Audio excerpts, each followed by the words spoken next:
Hello বন্ধুরা, কেমন আছো তোমরা সবাই? আশা করি সবাই খুব ভালো আছো। দেখো বন্ধুরা, আজকে একটি মাছের রেসিপি শেয়ার করছি তোমাদের সাথে। আর মাছ ওর বাবা নিয়ে এসেছিল ছেলের জন্য। ভাবলাম যে এটা কাঁচকলা আলু দিয়ে রান্না করছি, তোমাদের সাথে শেয়ার করি। আর মাছটা ছোট সাইজেরই এনেছিল। দেখো 4টে চাকা হয়েছিল আর মাথা আর লেজ।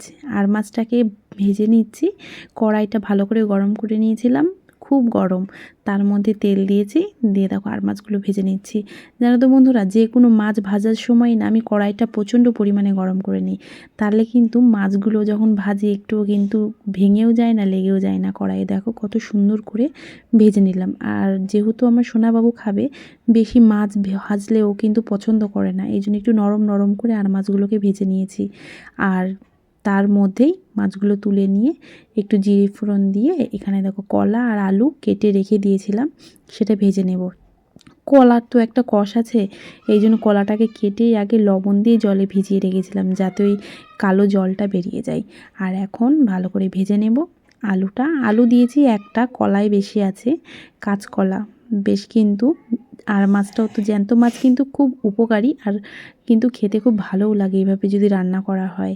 এ দেখো আলুগুলো লাল লাল হয়ে গেছে বেশি, আর কলাগুলো ভাজা হয়ে গেছে। এখন তো স্বাদ মতো একটু লবণ দিয়ে নিচ্ছি, একটু হলুদ দিচ্ছি, আর জিরে বেটে রেখেছিলাম। এ দেখো শুধু জিরে বেটে রেখেছিলাম, জিরেটা দিয়ে দেব।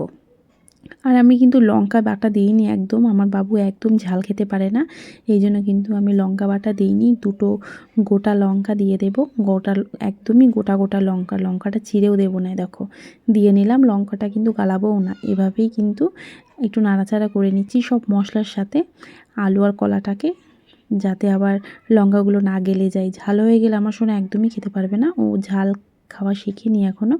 এখন ভালো করে কষিয়ে নিয়ে দেখো জল দিয়ে দিলাম। কলা আর আলুটা কিন্তু একদমই সেদ্ধ হয়ে গেছে, যখন মশলাটা কষাচ্ছিলাম আলু কলাটা কিন্তু সেদ্ধ হয়ে গেছিলো। এখন জল দিয়েছি, এখন 2-3 মিনিট একটু হাই ফ্লেমে ফুটিয়ে নেব। দিয়ে দেখো ভেজে রাখা মাছগুলো দিয়ে দিচ্ছি, আবারও একটুখানি ভালো করে নাড়াচাড়া করে দিয়ে নিলাম। তো কেমন লাগলো বন্ধুরা রেসিপিটি, কমেন্ট করে কিন্তু অবশ্যই জানাবে। আর যাদের বাড়িতে ছোট ছোট সোনা বাবু রয়েছে, তাদেরকে কিন্তু এরকমভাবে রান্না করে দিলে কিন্তু খুব ভালো খাবে। দেখো কলাগুলো সেদ্ধ হয়ে গেছে। তো বন্ধুরা টাটা, আবার চলে আসবো অন্য কোনো রান্নার সঙ্গে খুব তাড়াতাড়ি।